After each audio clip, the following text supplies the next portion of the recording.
네, 프로의 시선으로 이 시간 이어가 봅니다. 오늘은 루크투자연구소의 임순재 대표 그리고 MTNW 차영주 어드바이저 모셨습니다. 어서 오세요. 네, 안녕하십니까. 네, 주 중반 정도 되니까 이번 주에 쌓여 있었던 불확실성들이 어느 정도 거치면서 증시에 강력한 힘을 불어넣어주고 있습니다. 오늘은 특히 외국인의 그 순매수가 상당히 많이 늘어났다라는 거고, 특히 선물시장 지금 구간은 1조 원 가까이 외국인의 순매수가 들어오고 있는 상황입니다. 다만 지금 증시의 탄력도는 오전보다는 조금 둔화됐습니다. 코스닥 시장이 지금 1.4% 정도, 코스피는 1.9%의 상승을 연출하고 있는데, 코스닥 시장은 언제부터일까요? 2시 30분부터 갑자기 상승분이 좀 출회가 되고 있네요. 자, 증시 상승 이제는 조금 더 열어둬도 될까? 이쪽에 대해서 임순재 대표께 여쭤보도록 하겠습니다. CPI, 예산안 여러 가지 이야기 지금 해소를 해가면서 증시도 조금씩 힘을 받고 있잖아요. 그동안 증시를 압박했던 게 바로 금리였고, 그다음에 공매도 금지 여파 때문에 거래 대금이 많이 줄었었고, 이런 이야기들 이제 뒤로 밀어둔다면 이제는 상승 랠리를 어떤 요인에 집중해서 보면 좋을까요? 일단 뭐 아직까지는 뭐 대세 상승이다라고 보기는 좀 어려울 것 같고요. 일단 여러 가지 이제 기존의 시장을 억눌렀던 불확실성이 뭐 한꺼번에 지금 오늘 같은 경우 이제 해소가 되면서 전반적으로 국내 증시가 강한 그런 흐름세가 이어가고 있다라고 보시면 되겠습니다. 뭐 미국에서 이제 낮아진 이제 CPI로 인해서 향후에 기준금리가 상승은 이제 추가적으로 없을 것이다라는 이제 기대감이 있고요. 그리고 뭐 시장 지금 예상치를 본다라고 하게 되면 뭐 내년 5월 정도에는 기준금리를 인하하지 않을까라는 기대감도 커져 있는 거고요. 그리고 또 이제 미국의 셧다운 같은 경우도 뭐 이번 주 이제 17일까지 이제 예산안 처리 여부였는데, 일단 임시 예산안으로 이거를 1월 달로 다시 좀 밀어놨다라는 게 어떻게 보면 뭐 셧다운 문제가 해결된 건 아니지만 당장에 그런 이제 문제점은 좀 없어졌다라고 보시면 될 것 같습니다. 여기에 이제 미중 정상회담으로 인해서 양국 간의 상당한 이제 긴장 완화 제스처도 투자 심리를 좀 개선하고 있는 그런 측면이 있다라고 보시면 될 것 같습니다. 여기에 이제 오늘 오전에 발표됐죠. 중국의 산업 생산이 시장 예상보다는 좋은 그런 모습을 보였습니다. 지금 산업 생산이 전년 대비 4.6% 상승을 하면서 시장 예상치 4.4%를 상회를 했고요. 그다음에 특히 중국 소매 판매가 7.6% 상승을 했습니다.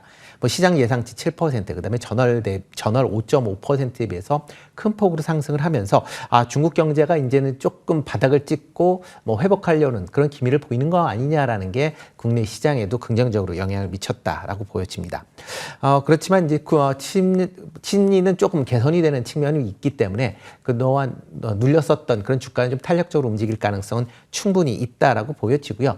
그렇지만 이제 확실히 이제 개선되는지 여부에 대해서는 좀 더 지켜보셔야 되지 않을까라는 생각을 해보고 있습니다. 다만 이제 단기적으로는 추가적인 랠리는 가능하지 않을까라는 생각을 해보고 있는데요.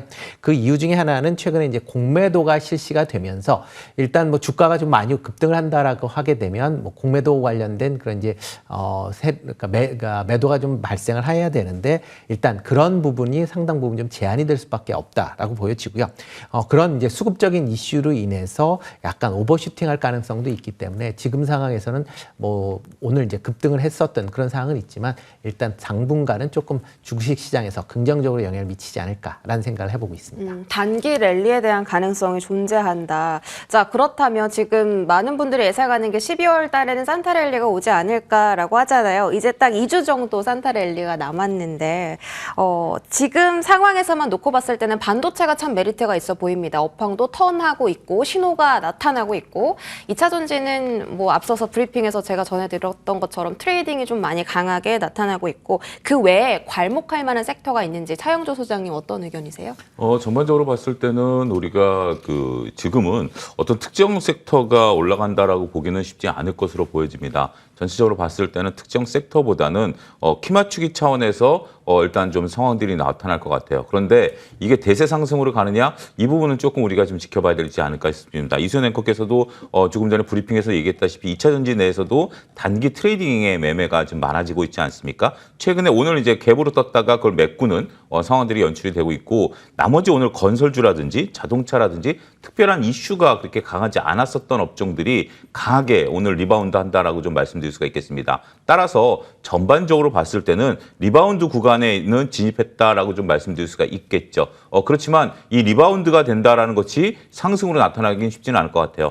그러면 산타랠리가 오느냐라는 부분들을 봤을 때는 산타랠리다라고 표현하기보다는 전반적으로 하락이 멈춘 상태에서 키 맞추기 차원에서 단기 반등 구간은 있을 것 같아요. 근데 많은 분들이 현재 지금 시장 체력이 줄어들었다라는 것에 주목하고 계신 것 같습니다. 거래량이라든지 거래대금, 고객예탁금들이 줄어들고 있기 때문에 방망이를 짧게 잡고 매매하는 스타일들이 만연한 것 같아요. 그나마 시장에 남아 계신 분들은 거의 전문적으로 트레이딩 하시는 분들이 주 세력으로 지금 자리매김하고 있다라고 본다라면 지금 특정 업종이 시장을 이끌겠느냐? 글쎄요. 그런 것들을 생각하기보다는 낙폭과대 종목이 단기간에 올라올 가능성이 있다라고 보여지고 여기서 조금은 짧은 매매를 어쩔 수 없이 해야 되는 그런 구간이 아니겠나라고 설명을 드릴 수가 있겠습니다. 특정 업종이 오른다기보다 전반적으로 단기 랠리를 보일 가능성이 있다. 낙폭 과대가 좀 올라올 수 있다라고 했는데 한마디만 해주세요. 그러면 힌트로. 낙폭 과대 어떤 섹터요? 전체적으로 낙폭과대라고 본다면 오늘 그러니까 이제 낙폭과대가 이제 가장 심했던 것이 건설, 석유화학, 자동차 이런 것들이죠. 이런 것들이 전체적으로 시장에 있어서 키 맞추기 차원의 상대적인 오름세 이런 부분들의 눈높이를 좀 보셔야 될 것 같고 여전히 2차 전지와 반도체를 보고 있고 반도체 같은 경우 52주 신고가를 가긴 합니다만 그렇다 하더라도 밑에서 그동안 소외당했던 것들 카카오도 마찬가지죠. 이런 것들이 전반적으로 올라가는 요소가 아니겠나 말씀드릴 수가 있겠습니다. 네. 자, 건설과 자동차, 석유, 화학처럼 좀 낙폭이 심했던 종목에 전반적으로 키 맞추기 상승이 나올 수 있다라는 부분도 챙겨가 보시기 바라겠습니다. 간밤에 필라델피아 반도체 지수가 정말 많이 올라왔습니다. 3.6% 올랐고 국내 증시 반도체 특히 장비단은 지수가 떨어질 때도 많이 조정받지 않고 올라갈 때는 더욱더 강하게 올라가는 그런 성격을 최근에 보여주고 있거든요. 지금 엔비디아가 496달러까지 급등하면서 올해 250% 폭등을 했는데 그렇다면 엔비디아 다음 주 실적에 따라서 국내 증시도 조금 그 상승 방향성에 영향을 받을 수 있을지. 일단 뭐 반도체 관련주 장비나 뭐 그런 종목은 영향을 받을 수밖에 없다라고 보여집니다. 뭐 일단 미국 내에서 지금 가장 핫한 뭐 섹터다라고 하기는 뭐 AI 관련 쪽이 이제 가장 세다라고 보시면 될 것 같습니다. 그래서 뭐 AI와 관련된 그런 기업들이 전반적으로 미국도 이제 좋은 주가 흐름을 보이고 있고요. 국내 같은 경우도 뭐 기본적으로 지금 반도체주를 좋게 보는 이유도 AI가 확대됨에 따라서 시장 규모, 특히 HBM3에 대해서 시장이 확대된다라는 거에 대한 기대감이 지금 반영을 하고 있다라고 보시면 되겠습니다. 특히 뭐 미국 같은 경우는 이제 하드웨어를 만들고 있는 엔비디아, 그다음에 오픈 AI를 뭐 적극적으로 활용하고 있는 MS가 가장 큰 지금 수혜를 잇고 있는 그런 종목이다라고 보시면 될 것 같고요. 그런 그 느낌은 뭐 국내 시장에도 같이 연동이 된다라고 보시면 될 것 같습니다. 특히 이제 반도체주 같은 경우는 이제 실적들이 대부분 좀 부진한 그런 모습을 보였음에도 불구하고 주가가 올 이제 하반기를 바닥을 찍고 이제 계속 상반기에 바닥을 찍고 하반기 이후에 계속 좋은 주가 흐름을 보이고 있다라고 보시면 될 것 같습니다. 그러니까 실적과는 약간 좀 다르게 움직인다라고 보시면 되는데요. 실적 같은 경우에는 올 상반기에 그 주요 반도체 업체들이 대부분 감산을 했고 투자 같은 경우도 계속 지연을 시키고 있기 때문에 당연히 실적이 나쁠 수밖에 없었다라고 보여지고요. 다만 이제 그러니까 올 하반기, 그다음에 내년부터는 본격적인 업황 개선이 기대가 되고 있기 때문에 그런 관점에서 반도체주들이 관심을 받고 있다라고 보시면 되겠습니다. 뭐 다음 주에 이제 21일 날 엔비디아가 이제 3분기 실적이 발표가 될 예정인데요. 아마 실적은 뭐 지금 시장 예상치보다는 좋게 나올 걸로 그렇게 예상을 하고 있습니다. 그 이유는 지금 엔비디아가 최소한 10개 분기 동안 계속 실적이 좋은 그런 모습을 보였기 때문에 그런 이제 그 흐름은 이어질 걸로 예상이 되고 있고요. 특히 이제 엔비디아의 그 실적이 좋게 나온다라고 하게 되면 AI 관련된, 그러니까 HBM3와 관련된 그런 이제 반도체 종목 국내에서는 그런 반도체 종목들이 강한 움직임이 있을 것이다라고 생각이 되고 있고요. 특히 여기에 이제 덧붙여서 이제 오픈 AI 관련된 특히 이제 AI 이제 와 관련된 이제 챗 GPT나 아니면 여러 가지 이제 LLM이나 그다음에 관련된 뭐 의료 AI나 관련된 그런 기업들도 같이 이렇게 이제 엔비디아의 그 실적이 좋게 되면 같은 수혜를 입지 않을까라는 기대를 해보고 있습니다.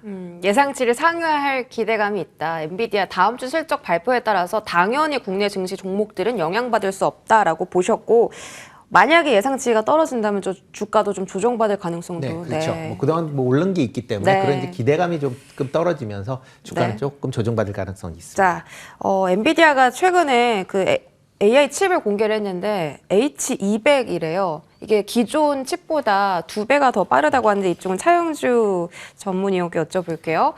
지금 엔비디아의 그 HBM 공급은 다 이제 SK 하이닉스가 만들고 있잖아요. SK 하이닉스뿐만 아니라 삼성도 턴키 수주로 내년 3분기 정도 이제 시장에서는 예상을 하고 있던데 그러면 뭐 삼성전자, SK 하이닉스 포함해서 전반적으로 국내 증시 종목들이 수혜를 다 받을 수 있다라고 보세요? 그렇습니다. 이걸 우리가 이제 순차적으로 좀 보셔야 된다라고 좀 말씀드릴 수가 있겠는데요. 우리가 이제 엔비디아 지금 이제 그 임순재 대표께서 말씀하셨다시피 엔비디아가 이제 실적이 지금 오랫동안 좋죠. 여기에 따라서 우리의 이제 하이닉스가 많은 부분의 수혜를 올 2분기부터 확연히 드러나고 있고 삼성전자도 일부 납품하고 있습니다만 신제품이 내년부터 이제 납품을 하는 거죠. 서로 간에 이제 성능 싸움까지 나타날 정도로 기존의 HBM과 그 GPU들이 성능을 개선하는 그런 모습들이 나타나고 있죠. 이러한 개선에 대한 부분들이 우리나라 소부장 업체들에까지 그 수혜가 올 것으로 보여집니다.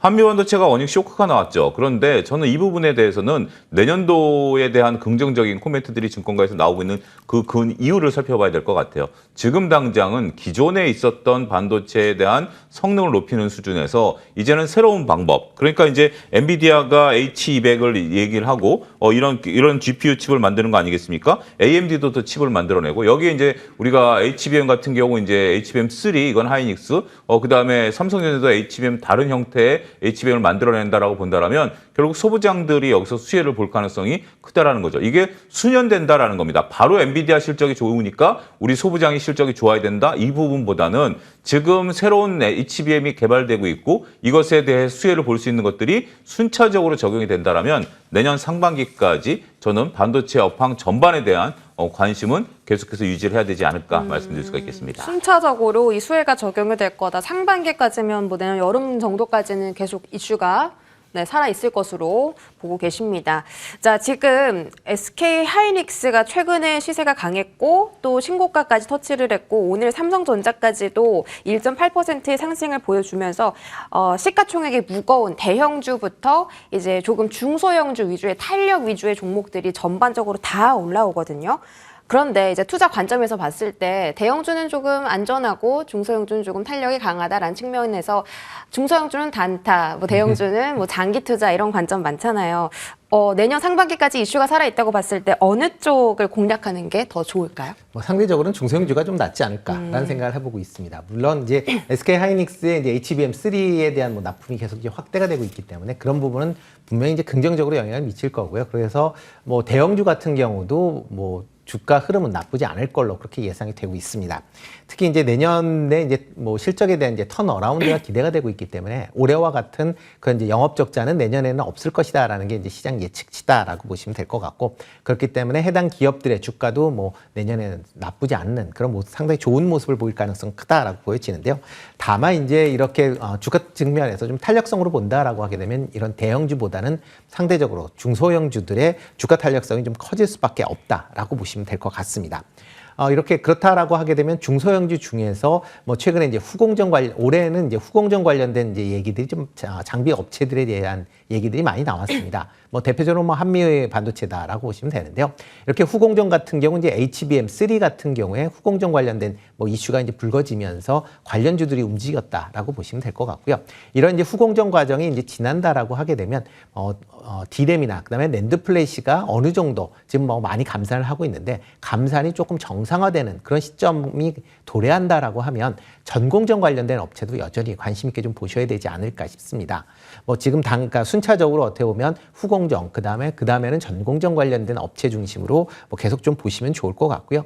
그러려면 뭐 지금 상황에서 관련된 그러니까 종목을 본다라고 하게 되면 우선적으로 보면 HBM3나 그다음에 DDR5 관련된 종목들을 우선적으로 보시는 게 좀 맞지 않을까. 그다음에 그 이후에는 전공정 관련된 업체, 특히 이제 올해보다는 아마 내년도에 좀 더 관심 있게 보시는 게 좋지 않을까 싶습니다. HBM 쪽은 이미 중소형주는 많이 올라왔다는 생각이 들거든요. 네. 그런데도 더 탄력을 받을 네, 일단 뭐 지금 반도체 공급난을 본다라고 하게 되면 지금 반도체 재고가 상당히 많이 쌓여 있다라고는 하지만 뭐 지금 쌓여 있는 건 DDR4나 그다음에 아니면 낸드 플래시 쪽으로 재고가 많다라고 보시면 될 것 같습니다. 네.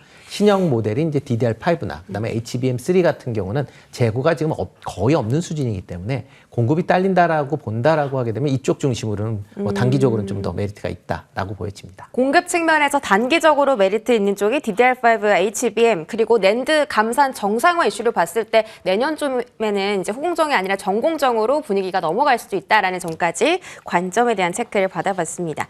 오늘 장 특징주도 살펴볼게요. 오늘 금리 인상 종료 이슈가 있다 보니까 성장주가 강하게 특히 인터넷 대표주인 네카오가 또 많이 올라오는데 특히 카카오가 지금 시장에 조금 떨어졌거든요. 아침보다는 상승분을 좀 반납했는데도 불구하고 시세를 잘 유지해주고 있죠. 4.1%의 시세를 주고 있습니다. 4번 리스크부터 여러 가지 리스크가 있는 가운데 자 카카오는 이제부터는 좀 살아나는 분위기인 건지 바닥을 정확하게 딛고 11월부터는 계속 우상향하는 추세긴 하거든요.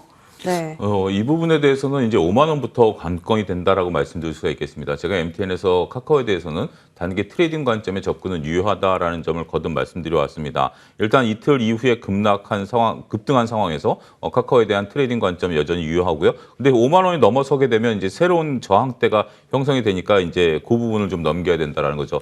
제가 트레이딩 관점에서 말씀드렸다라는 것은 차트가 이쁘다라는 게 첫 번째고요. 두 번째는 사법 리스크가 불거진 다음에 주가가 올라오기 시작했다라는 겁니다. 주가가 올라오는 가운데서 사법 리스크가 생겼다라기보다는 주가가 올라오는 과정 그리고 이제 그 카카오가 전 의장 같은 경우 여기에 이제 맞춰서 지금 택시의 수수료 인하라든지 다양한 부분들 모든 것을 처음부터 원점부터 다시 시작하겠다라고 본다라면 일단은 사법 리스크에 대한 것들이 주가에 반영됐다라고 봐야 되겠죠. 그런데 왜 주가가 더 이상 못 가는다라고 5만 원부터냐라고 보냐면 그다음부터는 본질적으로 카카오 기준으로 봤을 때 무엇으로 수익을 낼 것인가라는 부분으로 접근을 해야 된다라고 봐요. 일단 1차적으로는 우리가 전반적으로 봤을 때는 사법 리스크에 대한 그 역작용 이런 것들 때문에 상승을 한다라지만 이제는 뚜렷하게 카카오가 어떤 수익으로 나가느냐에 따라서 주가 향배가 달려 있다.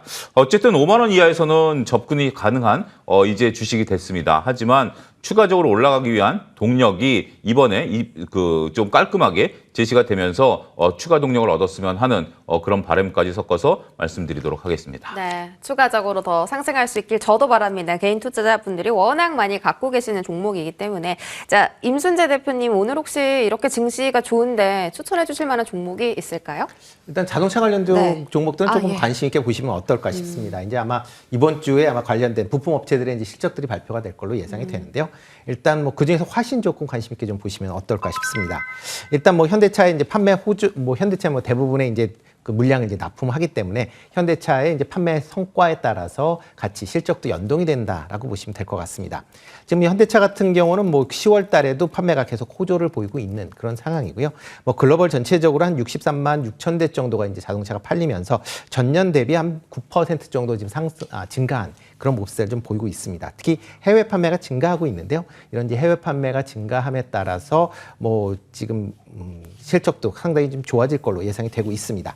뭐 지금 화신 같은 경우도 뭐 현대그룹의 이제 여러 가지 특히 이제 동력 장치 관련된 그런 이제 조향 장치 관련된 그런 이제 제품을 내연기관뿐만 아니라 전기차에도 공급하고 있다라는 점을 좀 주목해서 보시면 좋을 것 같고요.